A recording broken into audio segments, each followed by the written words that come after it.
شهادة أن لا إله إلا الله وأن محمد رسول الله. أعوذ بالله من الشيطان الرجيم. بسم الله الرحمن الرحيم. الحمد لله رب العالمين الرحمن الرحيم مالك يوم الدين. إياك نعبد وإياك نستعين.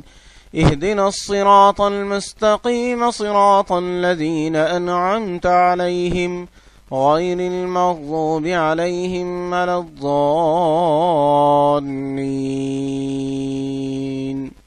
الحمد لله وكفى وسلام على عباده الذين اصطفى. أما بعد،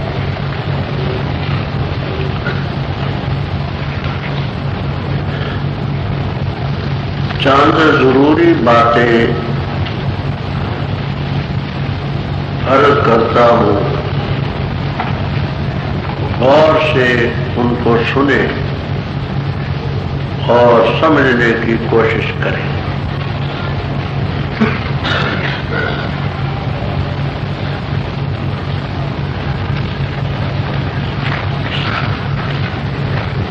قرآن کریم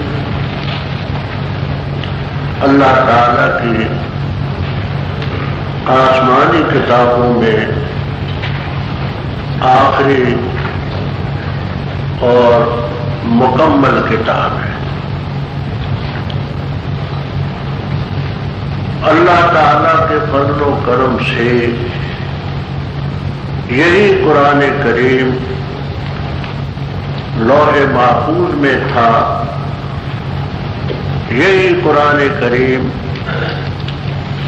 حضرت صلی اللہ تعالی علیہ وسلم کی زبان سے جاری ہوا، اور یہ قرآن کریم ہمارے پاس میں موجود ہے۔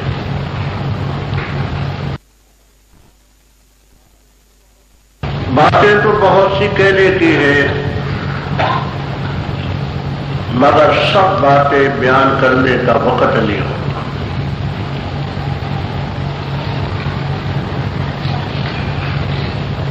چند ضروری باتیں نوٹ کر لیں۔ پہلی بات،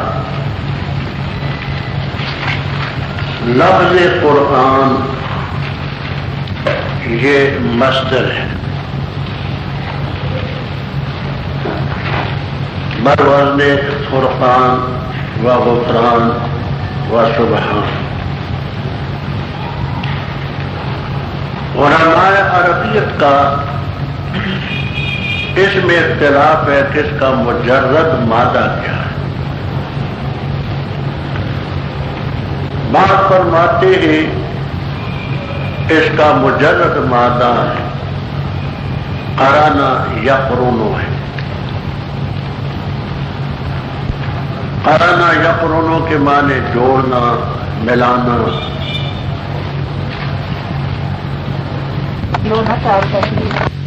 کبھی فاعل کے معنی میں آتے ہیں، کبھی مفعول کے معنی میں آتا ہے۔ تو یہ مبنی للمفعول ہے۔ تو قرآن کے معنی مقرون ہے، مقرون بعضہ ببعض، بعض کو بعض کے ساتھ جوڑا گیا، مضمون مضمون کے ساتھ، صورت صورت کے ساتھ، دعویٰ دلیل کے ساتھ، جنت تک کا ذکر دوزخ کے ساتھ، مومنین کا کافروں کے ساتھ۔ تو لفظ قرآن قرانہ یقرن مجرد مادہ ہے، بمعنی مقرون کے۔ دوسرے حضرات فرماتے ہیں کہ نہیں، اس کا مجرد ہے قرأ یقرأ فتح،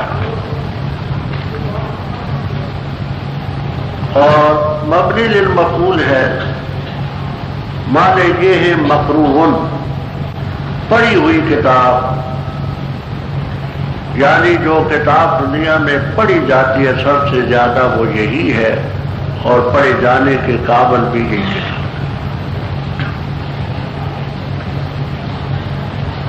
لفظ قرآن تھا،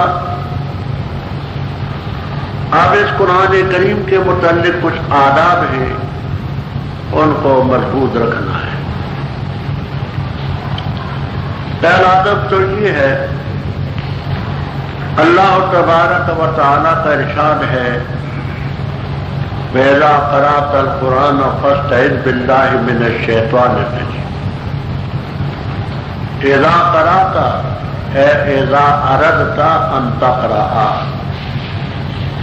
کشاف، بیضاوی، ابو سعود وغیرہ۔ جب تم ارادہ کرو قرآن کریم کے پڑھنے کا تو اعوذ باللہ من الشیطان الرجیم پڑھا کرو، اس لیے کہ کوئی بھی نیک کام ہو شیطان اس میں رکاوٹ ڈالتا ہے، کیونکہ ہمیں نظر نہیں آتا، اس لیے اللہ تعالیٰ کی مدد سے پناہ لیتے کہ اعوذ باللہ من الشیطان الرجیم، میں پناہ لیتا ہوں اللہ تعالیٰ کی مدد لے کر شیطان سے جو مردود ہے۔ تو قرآن کریم کے پڑھنے کے آداب میں اعوذ باللہ من الشیطان الرجیم پڑھنا۔ حدیث ہے ابو داؤد میں، نسائی میں، مسند احمد میں، موارد الزمان وغیرہ میں کہ کل امر ذی بال، ہر وہ کام جو اچھا ہو، شان والا ہو، درجے والا ہو، اس کو نہ شروع کیا جائے فی روایت بے بسم اللہ الرحمن الرحیم، یہ روایت بھی ہے، بے حمد اللہ کے لفظ بھی ہے، بے ذکر اللہ کے بھی ہے، اور بے بسم اللہ الرحمن الرحیم کے لفظ بھی ہے۔ امام نووی رحمہ اللہ تعالی شرح مسلم میں اس روایت کو بیان کر کے فرماتے جید کھری سند کے ساتھ، تو جو اچھا کام ہو اس کو شروع کرنے سے پہلے بسم اللہ ہی پڑھنی چاہیے، بسم اللہ الرحمن الرحیم، کیونکہ اعوذ باللہ کا پڑھنا قرآن سے ثابت ہے،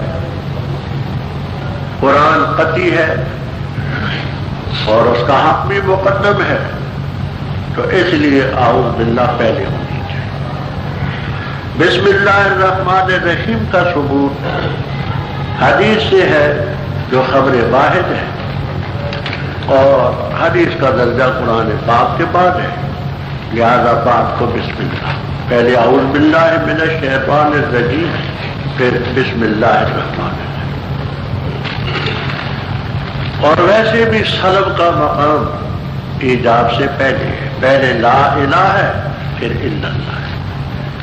اعوذ باللہ میں پناہ لینی ہے جو سلب کے درجے میں ہے، اور بسم اللہ الرحمن الرحیم میں رب تعالیٰ کی ذات سے استعانت کرنی ہے، جو اس بات کے معنی میں۔ تو قرآن کریم کے آداب میں سے یہ ادب ہے کہ اعوذ باللہ پڑھیں پھر بسم اللہ پڑھیں۔ علامہ شامی رحمہ اللہ تعالی لکھتے ہیں کہ سب کتابوں میں بسم اللہ پڑھیں، اور باقی کتابوں میں اور عند الاستاذ اعوذ باللہ قرآن کے علاوہ کسی میں نہ پڑھیں۔ قرآن میں تو پڑھنا ہے، نص سے ثابت ہے۔ قرآن کریم کے آداب میں سے ایک ادب یہ ہے کہ لا یمس الا المطہرون، بے وضو قرآن کریم کو ہاتھ نہ لگایا جائے۔ ائمہ ثلاثہ رحمہم اللہ تعالی کا یہ مسلک ہے، وہو القول المشہور للامام احمد رحمہ اللہ۔ امام احمد رحمہ اللہ تعالی کا بھی مشہور قول ہے، وہ ائمہ اربعہ رحمہم اللہ تعالی اس کے قائل ہیں کہ بے وضو قرآن کریم کو ہاتھ نہیں لگانا چاہیے۔ پڑھنے کی اجازت ہے عند القرب، زبانی قرآن کریم پڑھنا چاہے تو بے وضو پڑھ سکتا ہے، کوئی پابندی نہیں۔ جنبی نہیں پڑھ سکتا، حائض اور نفسا نہیں پڑھ سکتے، باقی قرآن کریم بے وضو پڑھ سکتے، ہاتھ بھی لگا سکتے۔ اس لیے انسان ہے، اگر وضو ٹوٹ جائے تو اپنے ساتھی کو اشارہ کر دے کہ بھائی قرآن پاک کو بند کر دینا اور بے وضو ہاتھ نہ لگا۔ قرآن کریم کی تفسیر سب سے پہلے قرآن کریم سے ہو۔ اگر ایک مقام پر قرآن پاک میں اجمال ہے، اختصار ہے، تو دوسرے مقام پر اس کی تفسیر۔ ظاہر بات ہے کہ جو تفسیر خود قرآن کریم میں ہو وہ سب سے اقدم ہو۔ اس کے لیے ضروری ہے کہ آپ یہ اصطلاح بھی یاد رکھیں۔ یہ عین کا لفظ آپ جانتے ہیں کہ رکوع کا مخفف ہے، جس کے معنی ایک تفسیر سے جزء کے آتے ہیں، ایک جز۔ اس رکوع کے اوپر ایک ہندسہ ہوتا ہے، ایک اس کے پیٹ میں ہوتا ہے، ایک نیچے ہوتا ہے۔ یہ پہلا پارہ ختم ہوتا ہے جہاں وہ نکالے تاکہ آپ کو سمجھ آ جائے۔ جہاں پہلا پارہ ختم ہوتا ہے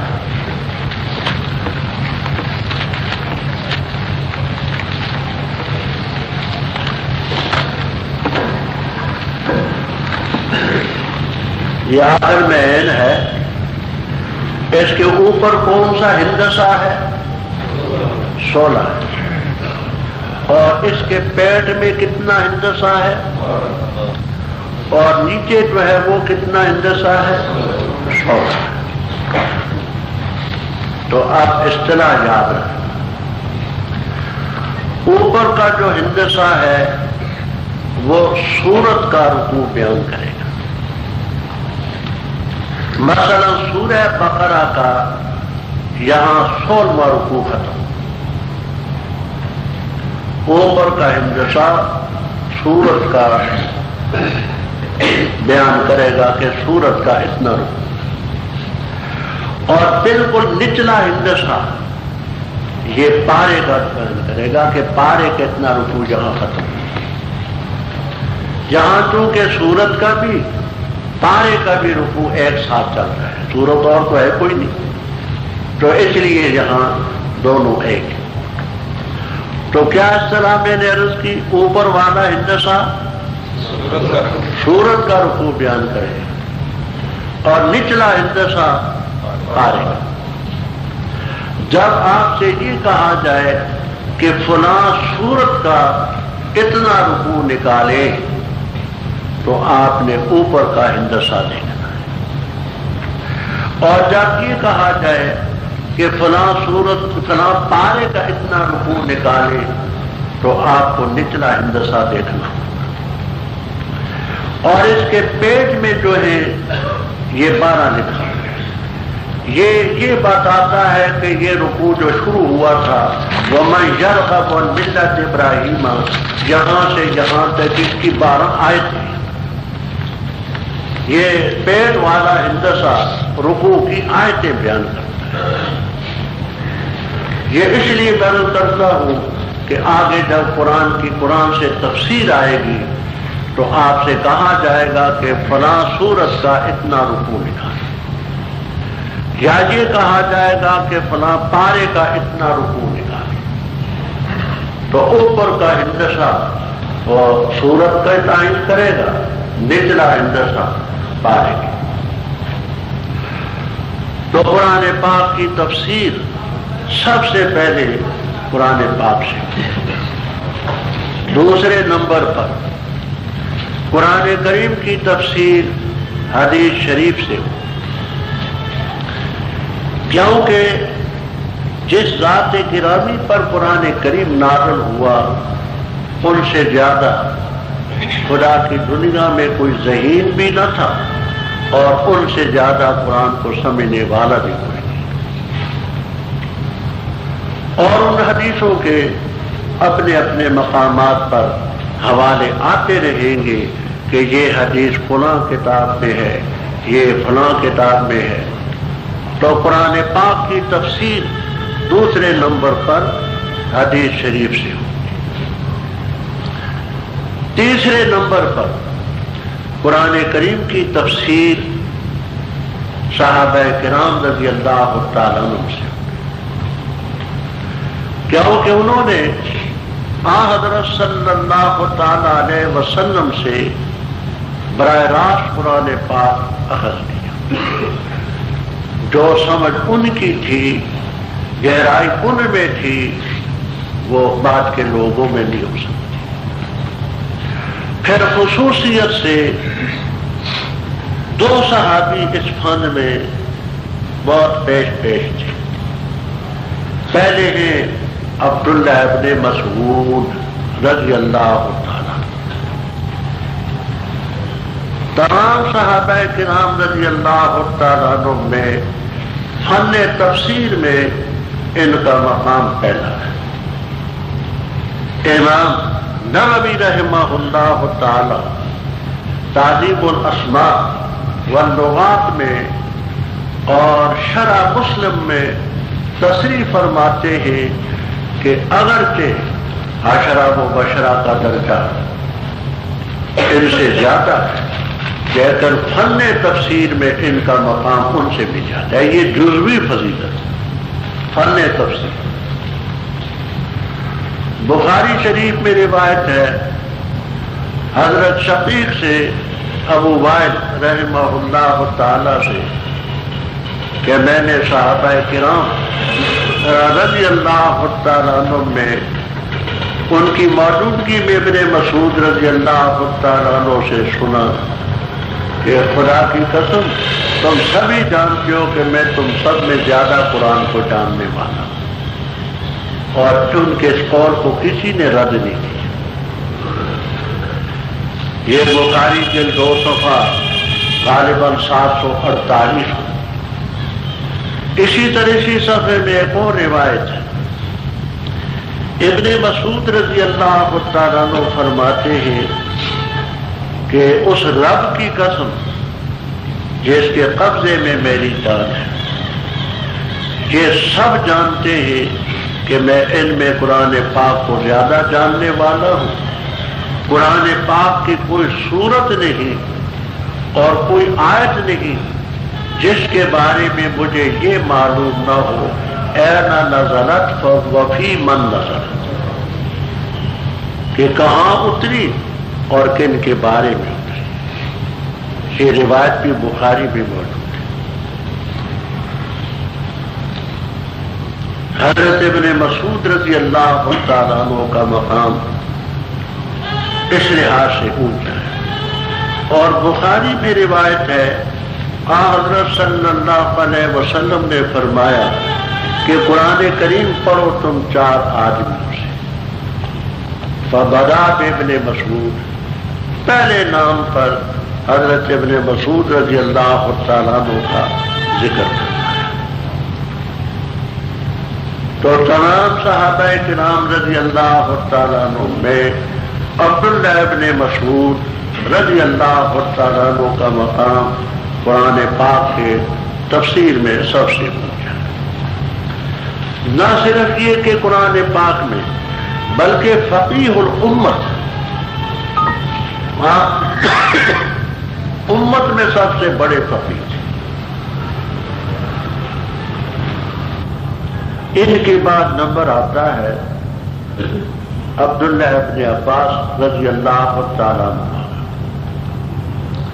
یہ اگرچہ بچے سے، بخاری میں روایت ہے کہ حضرت صلی اللہ تعالیٰ علیہ وسلم جب دنیا سے رخصت ہوئے تو فرماتے انا ابن 10 سنین، میری عمر 10 سال تھی. 10 سال کا بچہ کیا ہوگا؟ غیر جنین کے لیے آپ کی خصوصی دعائیں. یہ سب روایتیں بخاری میں مختلف ابواب میں مذکور ہیں۔ ایک موقع پر حضرت صلی اللہ تعالی علیہ وسلم قضاء حاجت کے لیے تشریف لے گئے، واپس آئے تو ایک کوزہ اور لوٹا پانی کا بھرا ہوا رکھا تھا۔ فرمایا من وضع، یہ لوٹا کس نے رکھا ہے؟ تو عبداللہ ابن عباس رضی اللہ تعالیٰ عنہ نے فرمایا حضرت میں نے رکھا ہے کہ آپ طہارت کریں گے۔ آپ کے دل میں خیال پیدا ہوا کہ دیکھو بچہ ہے، اس کو کیسے خیال پیدا ہوا کہ پانی کی قلت ہے، پانی مہیا کرو، پھر ایسے مقام پر رکھو جو باپردہ ہے۔ اس موقع پر آپ نے فرمایا اللہم علمہ التعویل وفقہہ فی الدین، پروردگار اس کو تفسیر کی مہارت عطا فرما، دین کا فقیہ بنا۔ اور ایک روایت میں علمہ الکتاب وعلمہ الحکمت، پروردگار اس کو کتاب کی قرآن پاک کی تعلیم عطا فرما، اور حکمت سے مراد ہے سنت جیسے باوال آئے گی۔ دعا کی برکت سے ابن مسعود کے بعد رضی اللہ تعالیٰ عنہ کے بعد ابن عباس رضی اللہ تعالیٰ عنہ کا مقام، حبر الامہ، ترجمان القرآن۔ اس کے علاوہ بقیہ صحابہ کرام رضی اللہ تعالیٰ عنہ کی تفسیریں اپنے اپنے مقام پر آتی رہیں گی کہ یہ فلاں صحابی کی تفسیر ہے، فلاں کتاب میں ہے، فلاں میں ہے۔ چوتھے نمبر پر تابعین کی تفسیریں جنہوں نے حضرات صحابہ کرام رضی اللہ تعالیٰ عنہ سے علوم حاصل کی، ان میں حضرت حسن بصری، ابن سیرین، ضحاک ابن مزاحم اور حضرات اپنے اپنے مقام پر ان کے نام آتے رہیں گے رحمہم اللہ۔ پانچویں نمبر پر پھر تبع تابعین، یہ خیر القرون کا دور ہے، صحابہ کرام، پھر تابعین، پھر تبع تابعین۔ اس کے بعد پھر جو تفسیر آئے گی تو اس میں متقدمین کے حوالے آپ سنیں گے کہ یہ ابن جریر طبری میں ہے، یہ اندلسی میں ہے، یہ فلاں میں ہے۔ تو ان حضرات کی دینی طور پر بڑی خدمات ہے۔ یہ دعویٰ کرنا کہ ہم قرآن کریم کو ان کے بغیر اب خود سمجھ سکتے ہیں، یہ پلے دردے کی نادانی۔ ان حضرات نے بڑی خدمات کی۔ تو یہ تفسیر کے متعلق میں نے بات عرض کی کہ اس ترتیب سے تفسیر ہو۔ اس میں اختلاف ہے کہ قرآن پاک میں کوئی ربط بھی ہے یا نہیں۔ مفسرین کرام رحمہم اللہ تعالی کا ایک طبقہ کہتا ہے کہ قرآن کریم میں کوئی ربط نہیں، یہ شاہی حکم ہے۔ بادشاہ وزیر داخلہ کو حکم دے گا تم یہ کرو، وزیر خارجہ کو حکم دے گا تم یہ کرو، وزیر مالیات کو حکم دے گا تم یہ کرو، اپنے مطبخ خانے کے انچارج کو حکم دے گا تم یہ کرو، دوسرے دھوبی کو کہے گا تم کپڑے دو، سمجھانے کے لیے ہے بات۔ تو بادشاہ ان لوگوں کے حالات کے مناسب ان کو حکم دے، اب ان میں کسی ربط کی ضرورت نہیں کہ وزیر خارجہ کو پہلے کیوں کہا، وزیر داخلہ کو کیوں کہا، یہ باورچی کو کیوں کہا، یہ اس کو کیوں کہا، شاہی حکم ہے۔ کہیں ہوگا تو نماز قائم کرو، کہیں ہوگا جہاد کرو، کہیں ہوگا والدین کی اطاعت کرو، شاہی حکم۔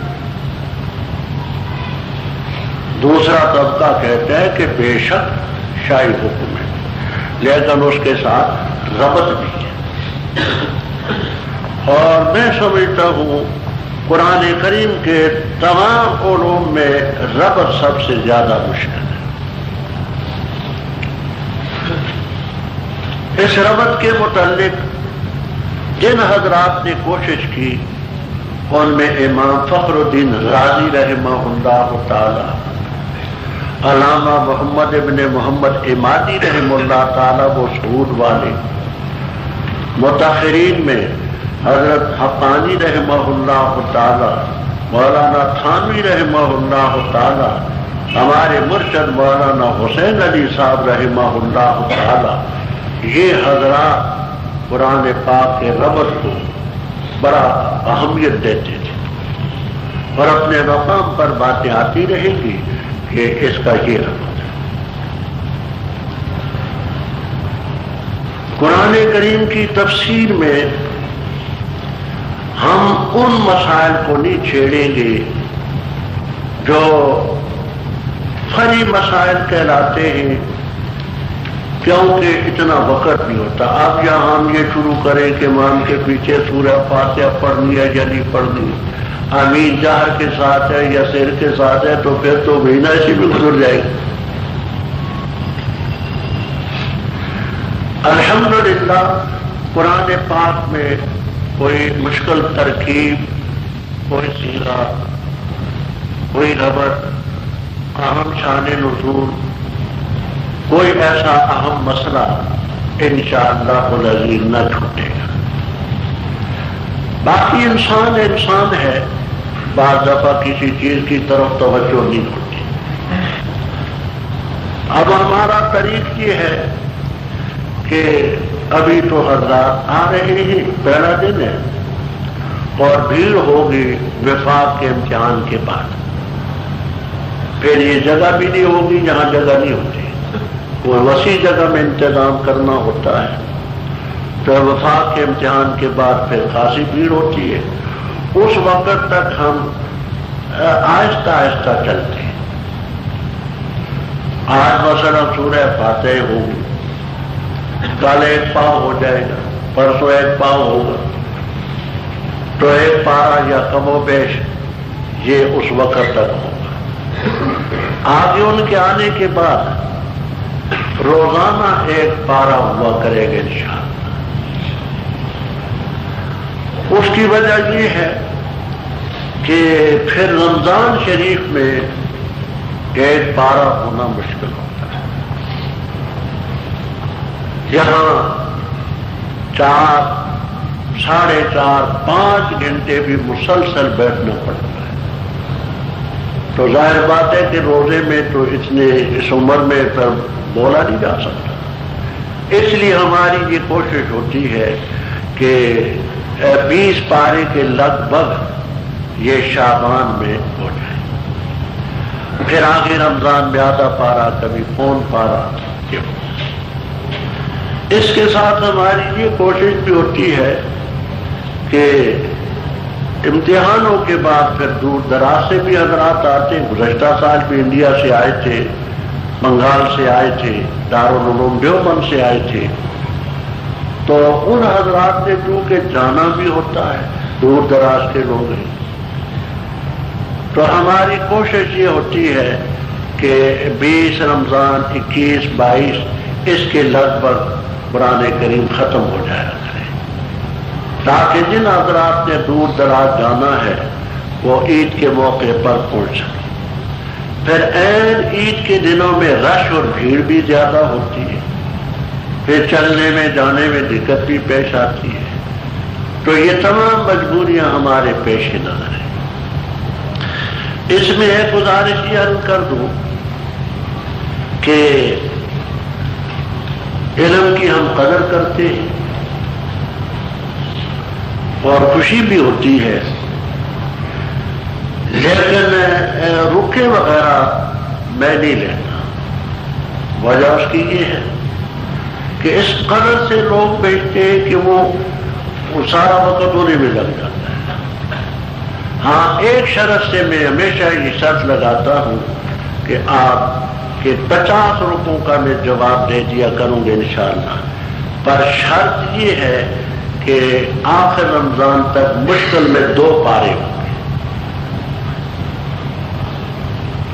یعنی رکے بازی بھی ہو، ان کے جوابات بھی ہو، مشکل سے 2 پارے ہو، اور یہ کہے کہ وہ بھی ہو اور یہ بھی ہو تو 2 کام نہیں چل سکتے۔ بالکل واضح بات۔ ویسے رکو سے گھبراتا نہیں، الحمدللہ مجھے 52 سال 50 سال الحمدللہ پڑھاتے گزرے۔ خوشی ہوتی ہے، بعض دفعہ کوئی اچھی کام کی بات بھی پوچھتا ہے، لیکن وقت نہیں کہ ان رکو کا بھی جواب دو، اپنا کام بھی پورا کرو 1 پارہ، تو یہ بہت مشکل ہوتا ہے۔ اس لیے اس بات کو ملحوظ رکھیں۔ بسم اللہ الرحمن الرحیم،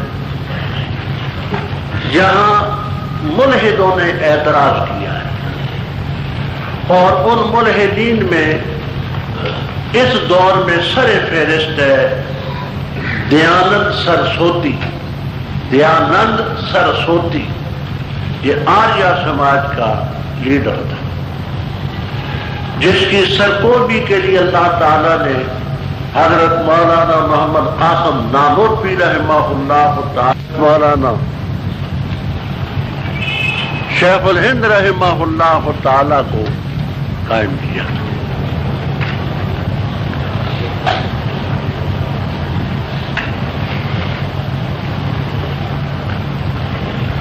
وہ بیٹری لانے گیا ہے، وہ آج نیا دن تھا، وہ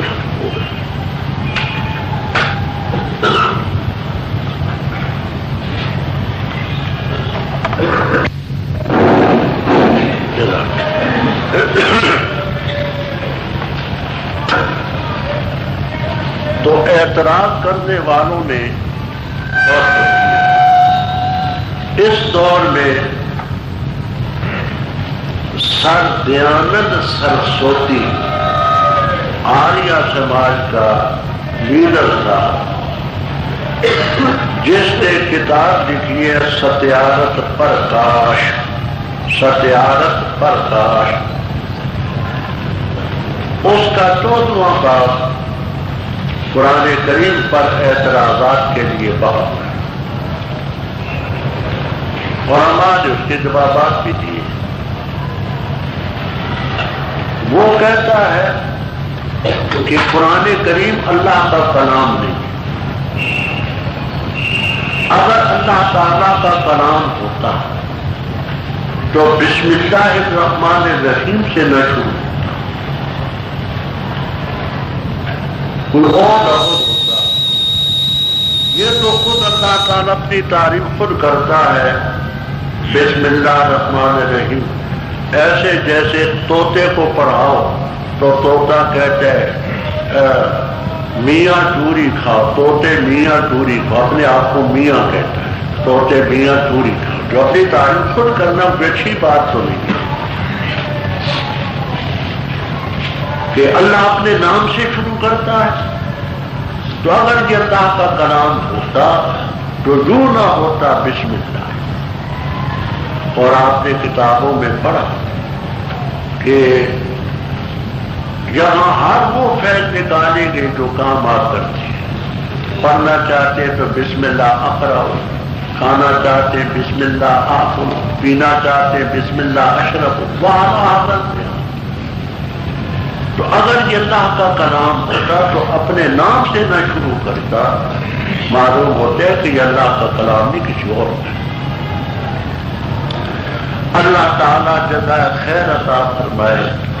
مفسرین کرام رحمہم اللہ تعالیٰ کو قدرسی رحم اللہ تعالیٰ البحر المحیط میں، آلوسی رحم اللہ تعالیٰ روح المعانی میں، بیضاوی رحم اللہ تعالیٰ اسرار التنزیل میں فرماتے ہیں مقول علی السنۃ العباد بسم اللہ الرحمن الرحیم، مقول علی السنۃ العباد، یعنی بندوں کو یہ سبق دینا ہے، یہ نہیں کہ خود اپنی تعریف تم یوں کہو بسم اللہ الرحمن الرحیم۔ اس کی مثال ایسی سمجھے کہ جیسے ایک استاد اپنے شاگردوں کو عرضی اور درخواست لکھنے کا طریقہ بتلاتا ہے کہ بیٹا جب تم نے عرضی لکھنی ہو، درخواست دینی ہو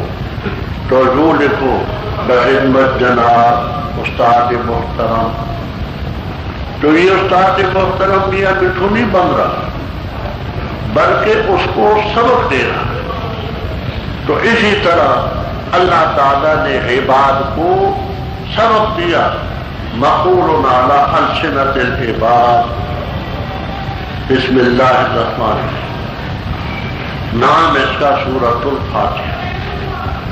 سورۃ الفاتحہ بھی ہے، ام الکتاب بھی ہے، ام القرآن بھی ہے، سورۃ الکافیہ بھی ہے، وافیہ بھی ہے، کنز بھی ہے، سورۃ السوال بھی ہے، سورۃ المسئلہ بھی ہے، متعدد نام ہے۔ اور یوں سمجھیے کہ جب آدمی کسی سے کچھ مانگنا چاہتا ہے تو 3 چیزیں مربوط ہوتی ہیں۔ کسی سے سوال کرنا ہوتا ہے تو اس میں 3 چیزیں مربوط ہوتی ہیں۔ پہلی چیز یہ ہوتی ہے کہ اس کی تعریف کرتے ہیں، آپ بڑے سخی ہیں، بڑے ہمدرد ہیں، بڑے خیر خواہ ہیں، اس کی تعریف۔ پھر اپنا ربط بتاتے ہیں کہ حضرت ہم آپ کے سائے میں تو رہتے ہیں، آپ کے پاس نہ ہے جو کس کے پاس جائیں۔ پھر آگے اپنا مطلب بیان کیا جاتا ہے کہ میں اس مقصد کے لیے آیا۔ اس میں پہلے رب تعالیٰ کی تعریف ہے، الحمدللہ رب العالمین الرحمن الرحیم مالک یوم الدین، اللہ تعالیٰ کی تعریف۔ آگے اپنا اور رب تعالیٰ کا ربط، ایاک نعبد و ایاک نستعین۔ ہم کہہ رہے ہیں کہاں جائیں؟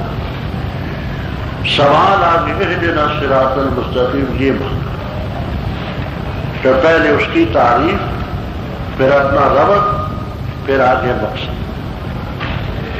الحمدوں کے متعلق وہ بات سے ہم یہاں نہیں کرتے، رحمان استغراق کے لیے، جنس کے لیے، آہد کے لیے، حمد کے کیا معنی، وہ باتیں بڑی طویل ہوں۔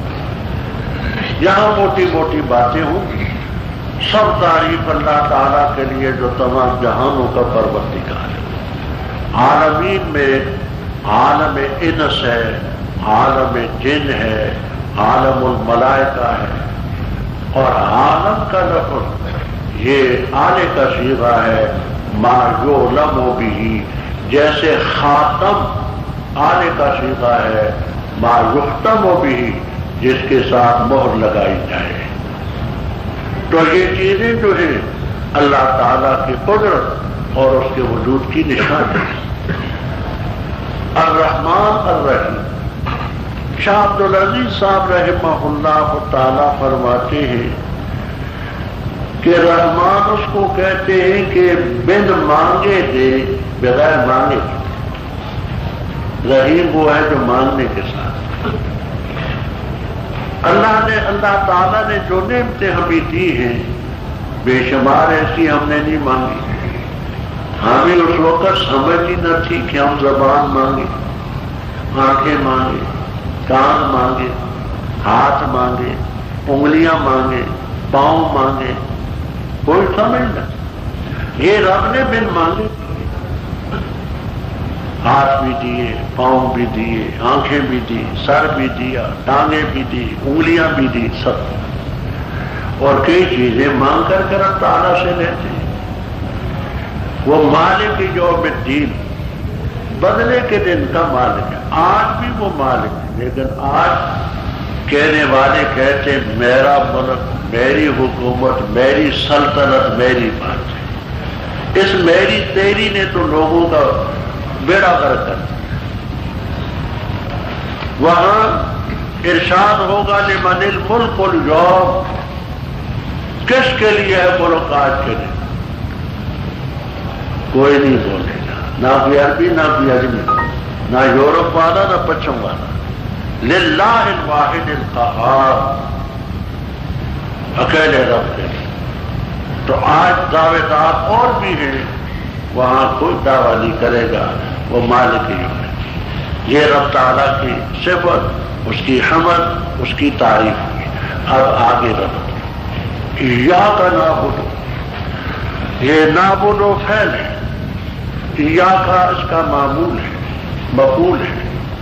معمول کو بعد میں ہونا چاہیے، یوں چاہیے تھا نعبد کا، لیکن حصر کے لیے پہلے لائے ہیں تیری ہی ہم عبادت کریں۔ تو حصر کے فائدے کے لیے اس کو مقدم لائے۔ عبادت زبانی بھی ہوتی ہے، بدنی بھی ہوتی ہے، مالی بھی۔ ہم التحیات میں اقرار کرتے ہیں التحیات للہ والصلوات والطیبات، کہ تمام زبانی عبادتیں اور بدنی عبادتیں اور مالی عبادتیں صرف رب ہیں۔ یہی وجہ ہے، حدیث میں آتا ہے، صحابہ کرام رضی اللہ تعالیٰ عنہ نے آپ سے پوچھا، حضرت ہم ایک دوسرے سے ملتے ہیں تو کیا مصافحہ کر سکتے؟ فرمایا ہاں، مصافحہ بھی درست ہے۔ اور المعانقہ کا مستقل باب ہے حدیث میں، معانقہ بھی کر سکتے ہیں۔ حضرت ینحنی لہو، کیا مصافحہ کرتے وقت جھکا کرے؟ قال لا، جھکنا نہیں۔ یہ بھی کھڑا ہے، وہ بھی کھڑا ہے، تو جھکے گا تو رکوع کی سی کیفیت پیدا ہو۔ یہ رکوع صرف خدا کی، سجدہ صرف خدا کی۔ ہاں ایک ہے جھکنا بامر مجبوری، وہ یہ کہ مثلا میں بیٹھا ہوا ہوں، کوئی آ کر کے مجھ سے ملنا چاہتا ہے، وہ کھڑا ہے تو جھکے گا۔ میں لیٹا ہوا ہوں، وہ ملے گا تو جھکے گا۔ تو یہ جھکنا اور نوعیت کا ہے، کیونکہ ایک لیٹا ہوا ہے یا بیٹھا ہوا ہے، وہ کھڑا ہے، اور ایک یہ کہ وہ بھی کھڑا ہے، یہ بھی کھڑا ہے۔ اینحنی لہو قال لا، جھکنا نہیں۔ اس لیے کر کے کہ جھکنے میں رکوع کے ساتھ مشابہت ہے۔ اور بعض نوآموز طلبہ قرآن کریم پڑھتے ہیں اور مجمع کے سامنے یوں ہاتھ باندھ کر کے کھڑے ہوتے ہیں۔ ہم نے اپنے اکابر کو دیکھا، اگر کسی بچے نے ہاتھ باندھا ہوتا تھا ہاتھ کھول دے، کہ یہ وجہ ہاتھ باندھ کر کے کھڑے ہونے کی صرف رب کے سامنے، پبلک کے سامنے یوں ہاتھ باندھ کر کے مت کھلے چھوڑ کر کے۔ تو عبادت قولی ہو، بدنی ہو، مالی ہو، اپنے مقام پر نظر و نیاز وغیرہ کی باتیں آئیں گی، صرف تیرے لیے ایاک نعبد، ہم خاص تیری ہی عبادت کریں۔ وَإِيَّاكَ نَسْتَعِينُ، یہ بھی حصر کے لیے ہے، نستعین کا تھا، ہم مدد چاہتے ہیں تجھ سے، لیکن حصر کے لیے ضمیر فصل پہلے لائے، ہم خاص تجھ سے مدد چاہتے ہیں۔ اب مدد کی یہاں تفصیل خاصی ہے، شوق ہو تو ہم نے دل کا سرور میں کر دی ہے، یہاں مختصر سی بات عرض کرتا ہوں۔ دل کا سرور کتاب کا نام ہے، اس میں بھی ہے، تنقید متین میں بھی ہے، اتمام القرآن میں بھی ہے، کتابوں میں ہم نے مقصود باز کر دی۔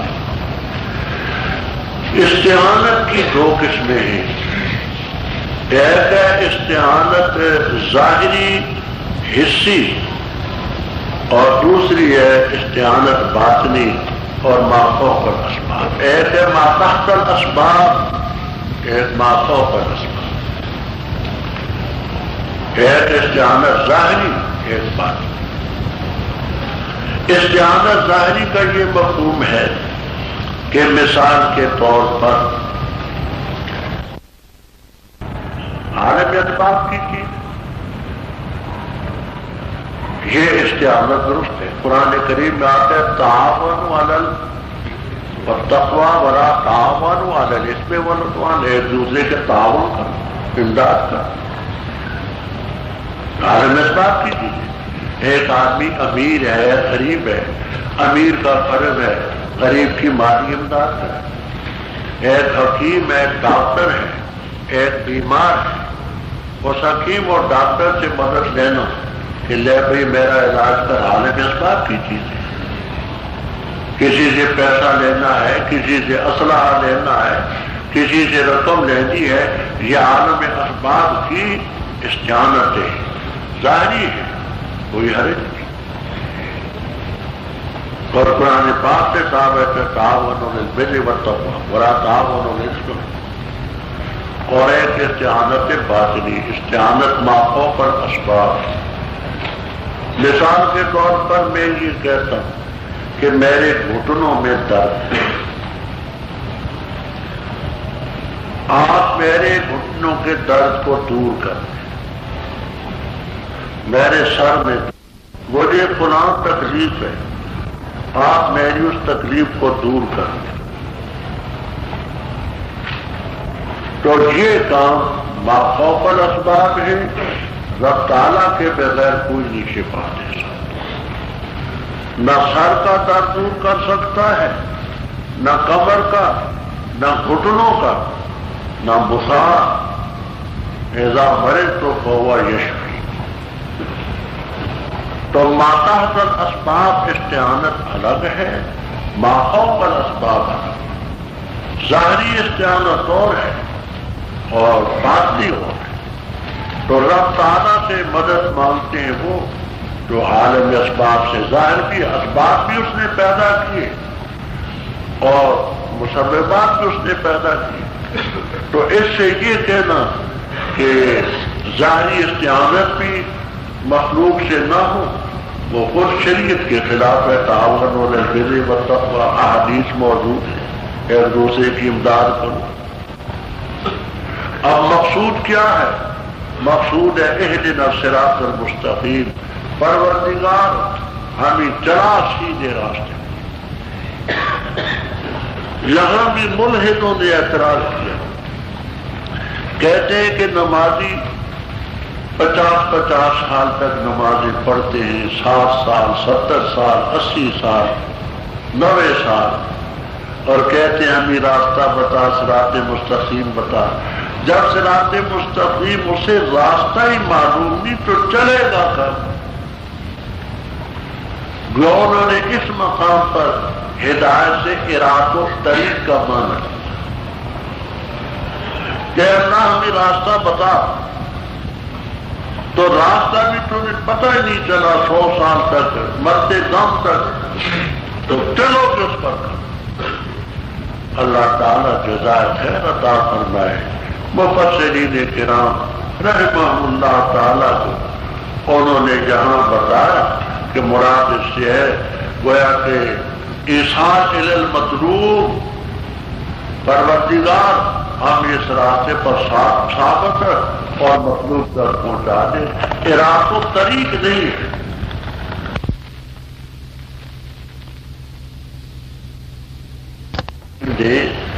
کہ ذرا اس کے حرف بڑے بڑے ہوں، آپ کو معلوم ہے میں بوڑھا آدمی ہوں، اس کے باریک حرف نظر نہیں آتے اچھی طرح سے۔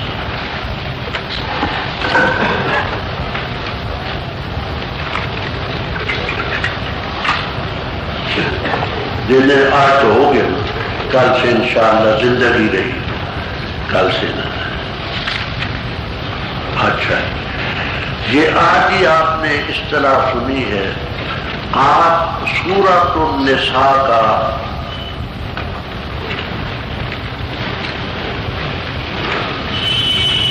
نواں رکوع، سورۃ النساء کا جہاں نواں ختم ہوتا ہے وہاں وہ نکال، یا 5ویں پارے کا 6واں رکوع جہاں ختم ہوتا ہے، اس طرح آج ہی میں نے بتائی نکل آیا۔ تو آپ نے سورت کا رکوع دیکھنے میں کون سا ہندسہ دیکھنا ہے؟ اوپر کا، اور پارے کا، اچھا تو یہ جہاں اوپر 9 لکھا ہوا ہے یہ ہے سورۃ النساء کا 9واں ختم ہوا، اور نیچے کتنا ہے 6، تو گویا 5ویں پارے کا 6واں رکوع یہاں ختم۔ اب دیکھیے یہ آخری آیتیں میں پڑھتا ہوں۔ اعوذ باللہ من الشیطان الرجیم، بسم اللہ الرحمن الرحیم۔ وَمَن يُطِعِ اللَّهَ وَالرَّسُولَ وَأُولَٰئِكَ مَعَ الَّذِينَ أَنْعَمَ اللَّهُ عَلَيْهِمْ مِنَ النَّبِيِّينَ وَالصِّدِّيقِينَ وَالشُّهَدَاءِ وَالصَّالِحِينَ وَحَسُنَ أُولَٰئِكَ رَفِیقًا۔ آیت نظر آتی ہے؟ اب دیکھیے اس میں اللہ تعالی نے منعم علیہم کا ذکر فرمایا۔ کون ہے؟ فرمایا جس نے اللہ تعالی کی اطاعت کی اور رسول صلی اللہ علیہ وسلم کی اطاعت کی، فَأُولَٰئِكَ مَعَ الَّذِينَ، وہ ان لوگوں کے ساتھ ہوں گے انعم اللہ علیہم جن پر اللہ تعالی نے انعام کیا۔ وہ کون ہے؟ میں نے ان کا بیان ہے، من النبیین، پہلے درجے میں نبی، والصدیقین، حق کی تصدیق کرنے والے، والشہداء، اللہ تعالیٰ کے راستے میں شہید ہونے والے، والصالحین، اور نیک لوگ۔ یہ اللہ تعالیٰ نے خود انعمت علیہم، علیہم کی تفسیر کی کہ منعم علیہم یہ ذات۔ اب بات سمجھے، بات تو بڑی طویل ہے، میں مختصر سے عرض کرتا ہوں، اور تفصیل سے دیکھنی ہو تو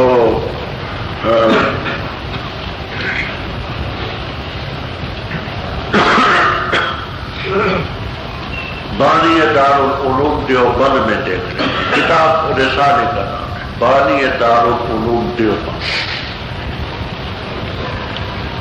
بانی دارالعلوم دیوبند میں دیکھ لینا، یہاں مختصر بات۔ ایک حدیث آتی ہے کہ 7 آسمان ہیں اور 7 زمینیں ہیں، ہر زمین میں آدم کا آدمکم و نوح کا نوحکم و ابراہیم کا ابراہیمکم الی قولہ و محمد کا محمدکم صلی اللہ تعالی علیہ وعلی جمیع الانبیاء وسلم۔ اس کے بارے میں خاصا طویل اختلاف ہے سند کے لحاظ سے، وہ تھوڑی سی بات اپنے مقام پر آئے گی انشاءاللہ ان حیینا، کیا سند اس کی کیسی ہے۔ ایک طبقے نے تو اس کی سند کو پکڑ کر کے کہا کہ یہ حدیث صحیح ہے، دوسرا طبقہ یہ کہتے ہیں کہ صحیح ہے، اور انہوں نے پھر اس حدیث کا مفہوم بیان کیا۔ ان حضرات میں 2 شخصیتیں نمایاں ہیں، ایک حضرت مولانا عبدالحی لکھنوی رحمہ اللہ تعالی، دفع الوسواس عن اثر ابن عباس، یہ ابن عباس رضی اللہ تعالیٰ عنہ کی حدیث تھی، اس کے سلسلے میں انہوں نے کافی علمی تحقیق کی۔ دوسری حضرت مولانا محمد قاسم نانوتوی رحمہ اللہ تعالیٰ نے تحذیر الناس عن اثر ابن عباس رضی اللہ تعالیٰ، یہ تحذیر الناس حضرت نے لکھی۔ اس حدیث کی مبسوط بات علمی بھی ہے۔ اس تحذیر الناس میں حضرت فرماتے ہیں کہ کمال 2 قسم کے ہوتے ہیں، ایک علمی کمال، دوسرا عملی کمال، ایک علمی کمال، دوسرا عملی کمال۔ کہتے ہیں کہ پھر اس علمی کمال کی بھی دو قسمیں ہیں.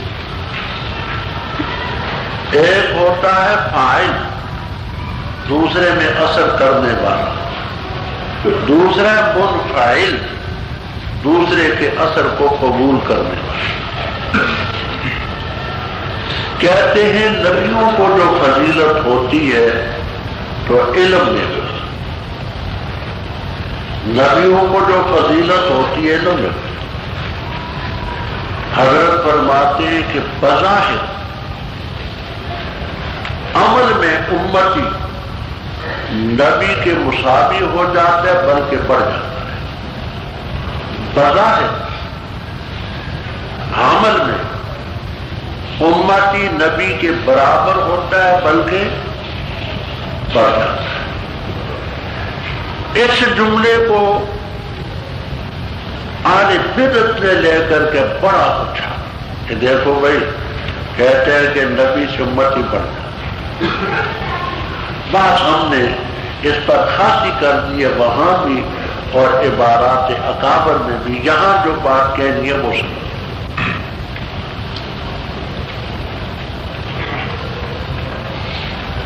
معراج کی رات 5 نمازیں فرض. معراج کی رات 5 نمازیں فرض. معراج کے سن میں ہوا. راجے قول یہ کہ سن 11 نبوت میں، ہجرت نہ 11 12 13 3 سال آپ مکہ مکرمہ میں پڑھتے. 10 سال آپ نے مدینہ طیبہ میں پڑھی نمازیں. تو آپ نے فرضی نمازیں کتنے عرصے پڑھی؟ آپ میں بھی بعض حضرات ہوں گے عمر والے جو 20 سال 30 سال 40 سال 50 سال سے پڑھتے. اب 13 سال کی نماز زیادہ ہے یا 50 سال کی؟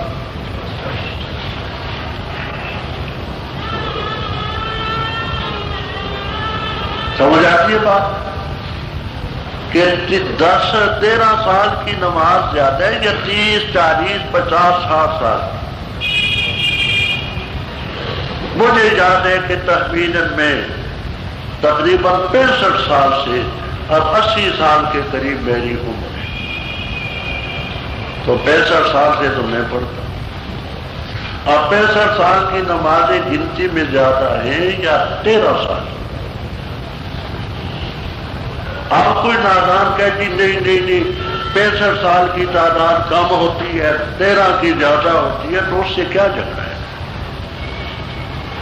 روزے فرض ہوئے 2 رمضان میں. آپ نے 9 سال روزے رکھے فرضی اور میں نے الحمدللہ سمجھانے کے لیے کہتا ہوں 7 سال سے زائد عرصہ رکھا. اب 7 سال کے روزے زیادہ ہیں یا 9 سال کے؟ تو عمل میں بظاہر امتی تو بڑھ گیا. کون اس کا انکار کرتا ہے؟ اب میں یہ کہوں کہ عمر میں حضرت صلی اللہ علیہ وسلم سے بڑا ہوں. آپ کی 63 سال عمر کی میری 80 سال ہے تو آپ کوئی کہتے کیوں 80 سال کہتے ہیں تو کب بڑا ہے؟ ویسے نادانی کا کیا جواب ہے؟ دب کے کام. تو بظاہر عمل میں امتی نبی کے مساوی بھی ہو سکتا ہے اور بڑھ بھی سکتا ہے. لیکن ہمارا اور ہمارے اکابر کا یہ پختہ عقیدہ ہے کہ نبی صلی اللہ علیہ وسلم کی ایک عبادت ترازو کے ایک پلڑے پہ رکھی جائے. ساری امت کی تمام عبادتیں ترازو کے دوسرے پلڑے پر رکھی جائے. آپ کی ایک عبادت بھائی جس اخلاص کے ساتھ جو علمی وسعت ہے جس اخلاص کے ساتھ آپ نے کی وہ کسی اور کو حاصل. اور امت بھی ابو بکر صدیق رضی اللہ تعالیٰ عنہ سے لے کر آخری امتی تک جو ہو سکتا ہے ان تمام امتیوں کی تمام عبادتیں ترازو کے ایک پلڑے پر آپ کی ایک عبادت ایک پلڑے پر رکھو وہ بھاری. بات سمجھ آتی ہے؟ تو بظاہر تو امت ہی بڑھ گیا. کون اس کا انکار کر سکتا ہے کہ نہیں جی 7 سال کم ہوتے ہیں 13 سال زیادہ ہوتے ہیں اور 80 سال کم ہوتے ہیں 13 سال زیادہ ہوتے ہیں. تو پیغمبر صلی اللہ تعالی علیہ وسلم کا جو علم تھا جس میں اخلاص اور خشوع اور للہیت ہو سکتی ہے وہ اور کسی کو نصیب ہو. یہی وجہ آپ نے بخاری میں مسلم میں روایتیں پڑھی کہ امتی اگر احد پہاڑ سونے کا بھی خرچ کر. احد بہت بڑا پہاڑ ہے. اللہ تعالیٰ سب کو حج کی توفیق نصیب فرمائے. بہت بڑا پہاڑ. احد پہاڑ سونے سر و زر یا ذہب سونا. سونا وہ نیند کا بھائی نا, جاگنے کا بھائی نا, سونا قیمتی. تو امتی اگر احد پہاڑ سونے کا خرچ کرے اور صحابی مد 15 چٹان کا ہوتا ہے اور نصیب نصف 7.5 چٹان کا 1 پاؤنڈ ہوتا ہے. فرمایا میرا صحابی ایک مد 15 چٹان جنس چنے منجی باجرہ مکھی گندم کوئی شے خرچ کرے تو فرمایا تمہارا عمر پہاڑ سونے کا میرے صحابی کے اس مد کو نہیں پوچھا. ورنہ نصیفہ نصف مد کو بھی نہیں. نصف و نصیف کلاہما بمانن قالہ فی القاموس. نصف و نصیف دونوں 7.5 چٹان جنس میرا صحابی خرچ کرے اور تم احد پہاڑ سونے کا خرچ کرو تو نہیں پہنچ. دیکھنا صحابی بھی امتی ہم بھی امتی. صحابی بھی امتی ہم بھی. یہ تو امتی اور امتی کے عمل کا فرق ہے اور امتی اور نبی کے عمل کا کیا سے گنز گلستان من بہار ہے. پیغمبر کا عمل سمجھ. تو حضرت نانوتوی رحمہ اللہ تعالیٰ فرماتے ہیں کہ کمالات 2 قسم کے ہوتے ہیں, ایک علمی دوسرا عمل. پیغمبر علمی کمال میں پڑے, پھر پیغمبروں کا علم فاعل ہے, صدیقین کا علم منفعل ہے, اثر قبول کرنے والا. یہ 2 صفتیں ہیں علمی کمال میں, ایک فاعل کی دوسری منفعل کی, ایک مؤثر دوسری متاثر. اور دوسرا کمال کا عمل. عمل کے کمال میں بھی 2 چیزیں, ایک ہے فاعل ہونا ایک منفعل. شہداء میں یہ عمل ہے اور یہ فاعل ہے. کیا کرتے ہیں؟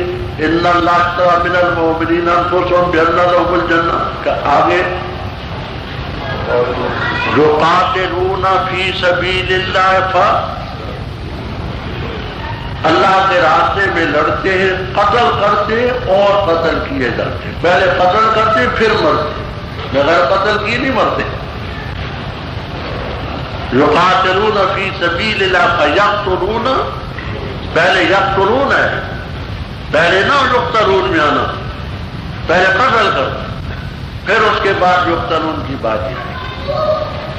تو یہ عمل وہ ہے جو اصل ہے اور دوسرا ہے متاثر منفعل, وہ صالحین ہے.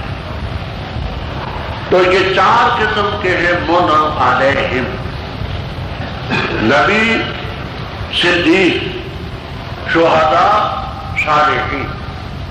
علم میں پہلی 2 قسمیں کمال علمی سے تعلق رکھتی ہیں, ایک علم فاعل دوسرا منفعل, اور دوسری 2 چیزیں عمل سے تعلق رکھتی ہیں, ایک عمل فاعل اور دوسرا منفعل. یہ 4 قسم کے لوگ ہیں جن پر اللہ تعالیٰ نے انعام کیا ان کے راہ. غیر المغضوب علیہم لگا، ان لوگوں کا راستہ نہ ہو جن پر غضب کیا گیا اور نہ گمراہ۔ ترمذی، ابو داؤد طیالسی، مسند احمد وغیرہ حدیث کی کتابوں میں روایت موجود ہے، اور زیادہ بسط سے روایتیں تفسیر در منصور میں منقول ہیں کہ حضرت صلی اللہ علیہ وسلم نے مغضوب علیہم کا مصداق یہود کو قرار دیا اور ظالم کا مصداق آپ نے نصارہ کو قرار دیا۔ وجہ یہ بیان کرتے ہیں راضی رحم اللہ تعالی وغیرہ کہ راستہ جو انسان چھوڑتا ہے تو اس کی دو ہی چھوٹتے ہیں عقلی طور۔ ایک یہ کہ غلط فہمی کا شکار ہو کر کے چھوڑے، ایک یہ کہ قصداً و ارادتاً غلط راستے پر چلے۔ یہود علم رکھتے تھے، حق کو جانتے تھے، یعرفونہ کما یعرفون ابناءہم، جان بوجھ کر کے وہ غلط راستے پر چلتے، وہ مغضوب علیہم کا مصداق۔ نصارہ میں اتنا علم نہ تھا، وہ غلط فہمی کا شکار ہو کر کے غلط راستے پر چلتے۔ لیکن یہ گمراہی ایک ایسی چیز ہے کہ زہر ہے، سم القاتل، اگر کوئی کھان سمجھ کر کے پھونکے گا پھر مرے گا،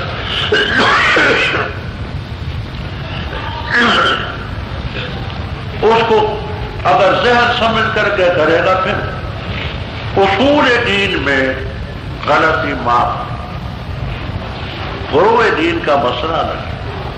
اصول دین میں ڈھیلا دانستہ کوئی غلط راستے پر چلے تو غلط فہمی کا شکار ہو کر کے چلے تو کسی صورت میں اس کو معافی نہیں۔ تو مغضوب علیہم کا مصداق وہاں حضرت صلی اللہ علیہ وسلم نے یہود کو قرار دیا اور ظالم کا مصداق آپ نے نصارہ کو قرار دیا۔ آمین قرآن میں نہیں لکھا، محض اس لیے کہ کوئی نادان اس کو قرآن سے نہ سمجھ لے، ویسے پڑھنا ہے مانے اس کے کہ پروردگار ہماری دعا کو قبول کرنا۔ اب ایک بات اپنے پاس نوٹ کر لیں، میں وہ باقاعدے حروف دکھاتا ہوں تاکہ وہ آپ کے پیش نظر رہے۔ فن تفسیر ہر علم میں تین چیزیں ہوتی ہیں، ایک ہوتی ہے اس کی تعریف، علم کی تعریف، دوسرا ہوتا ہے علم کا موضوع، تیسری ہوتی ہے غرض و غایت۔ تو فن تفسیر کی تعریف کیا ہے، اس کا موضوع کیا ہے، اس کی غرض کیا ہے، یہ آپ نوٹ کر لیں، آپ کو کام آئے گا۔ تفسیر اتقان، تفسیر اتقان، جلد 2، صفحہ 174، افطان و 4۔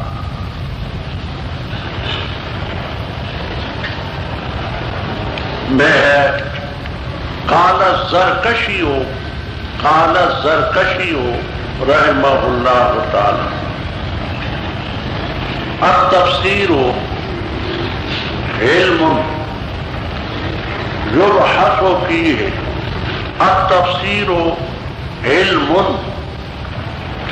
یبحث فیہ عن کیفیت النطق، التفسیر علم یفہم بہ، التفسیر علم یفہم بہ کتاب اللہ المنزل علی نبیہ محمد صلی اللہ تعالی علیہ وسلم،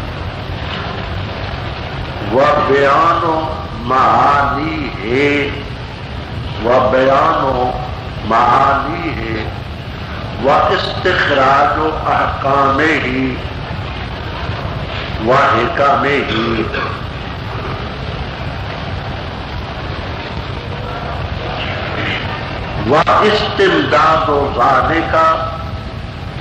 واستمداد ذالک من علم اللغت والنحو والتصریف وعلم البیان واصول الفقہ والقراءات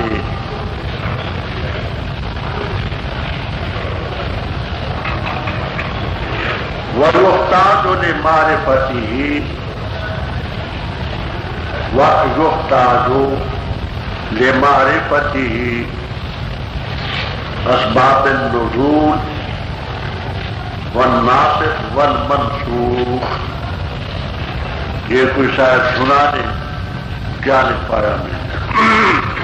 تفسیر اتقان جلد 2 صفحہ 174 میں قال الزرکشی رحمہ اللہ تعالی التفسیر علم يفهم فيه كتاب الله المنزل على نبي محمد صلى الله تعالى عليه وسلم وبيان معانيه واستخراج احكامه وحكمه واستمداد ذلك من علم اللغه والنحو والتعريف والتصريف وبيان اصول الفقه والقراءات ويختار بمعرفة اسباب النزول والناسخ والمنسوخ. اب اس کا موضوع وموضوعه کلام اللہ تعالی وموضوعه کلام اللہ تعالی الذي هو ينبوع كل حکمت ومعدن كل فضیلہ. وموضوعه کلام اللہ تعالی الذي هو ينبوع كل حکمت ومعدن كل فضیلہ.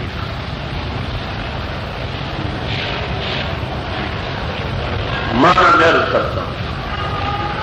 اوپر دیکھیے زرکشی رحمہ اللہ تعالیٰ نے ان میں تفسیر کے تعریف یہ کی. وہ ایسے علم ہے جیسے اللہ تعالیٰ کی کتاب جو اتاری گئی ہے حضرت نبی صلی اللہ علیہ وسلم پر اس کو سمجھا جائے اور اس کے معانی کا بیان کرنا اور احکام کا نکالنا استخراج کرنا وہ حکمتن کی جمع دانائی کی باتوں کا استخراج کرنا اور مدد حاصل کرنی اس میں علم لغت سے، علم نحو سے، علم صرف سے، علم بیان سے، اصول فقہ سے اور قراءات سے. اور اس کی معرفت کے لیے اسباب نزول کی ضرورت بھی ہے اور ناسخ اور منسوخ کی ضرورت. اور موضوع کہتے ہیں اللہ تعالیٰ کا کلام الذی ہوا جمبو کا معنی چشمہ، ینابی جماعت چشمہ ہے ہر دانائی کا. ومعدن کل فضیلہ اور ہر فضیلت کی کان ہے وہ جیسے سونا چاندی نکلتی. وغرضہ آگے لکھیں وغرضہ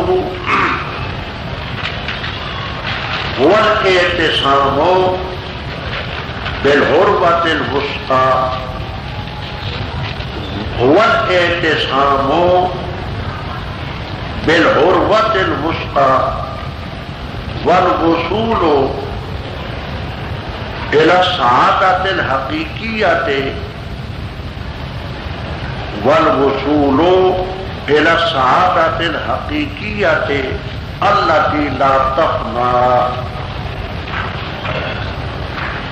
یہ سنائیں جی کیا کہا. وموضوعه كلام الله تعالى الذي هو ينبوع كل حكمة ومعدن كل فضيلة. وغرضه هو الاعتصام بالعروة الوثقى والوصول إلى السعادة الحقيقية التي لا تفنى. اور کی غرض یہ ہے اعتصام، مضبوطی سے پکڑنا مضبوط دستے کو اور اس سعادت حقیقیہ تک پہنچنا جو کبھی بھی فنا نہ ہوگی۔ یہ ہم نے علم تفسیر کی تاریخ بھی، اس کا موضوع بھی اور اس کے متعلق اس کی غرض بھی مختصر سی بیان کر دی۔ اب آپ اخلاص کے ساتھ دعا فرمائیں، اللہ تعالی ہمیں اس نیک مقصد میں کامیابی نصیب فرمائے۔ معتمم صاحب رفیع عبدالحمید بیمار ہے، اس کی صحت کے لیے اور منظر مسلمین کی صحت کے لیے دعا فرمائیں۔ ہمارے ساتھی مولانا عبدالحکیم صاحب دنیا سے رخصت و ان کی مغفرت کے لیے دعا فرمائیں، اور جو حضرات ہم سے جدا ہو کے اللہ تعالیٰ جنت میں ان کے درجات بلند فرمائے۔ مظلوم عراقی مرد، عورتیں، بچے جو ظالمانہ کارروائی میں ان کا شکار ہوئے، اللہ تعالیٰ ان سب کے درجات بلند فرمائے۔ اللہ تعالیٰ ہمیں اخلاص کے ساتھ علم دین حاصل کرنے کی توفیق عطا فرمائے، اور اللہ تعالیٰ اپنی کتاب سمجھنے کی، اس کے مطابق عقیدہ رکھنے کی، عمل کرنے کی توفیق عطا فرمائے، اور اس کو نشر اشاعت کرنے کی توفیق عطا فرمائے۔ وصلی اللہ۔ آج ذرا لیٹ آیا ہوں میں، انشاءاللہ العزیز کردہ ساؤتھ الاسلام کیسٹ سینٹر، بازار دیگاں والا، جڑ محلہ، مسجد مولوی عبدالغنی والی، گجرانوالہ۔ یاد رکھیے ہمارے پاس دنیا کے نامور قراء حضرات کی تلاوتیں، ممتاز علماء کرام اور اکابرین دیوبند کی تقریریں، مشہور و معروف شعراء کرام کی نظموں کا گراں قدر کیسٹوں کا مرکز، ساؤتھ الاسلام کیسٹ سینٹر، بازار دیگاں والا، جڑ محلہ، مسجد مولوی عبدالغنی والی، گجرانوالہ کو ہمیشہ خدمت کا موقع دیں۔ ساؤتھ الاسلام کیسٹ سینٹر، گجرانوالہ۔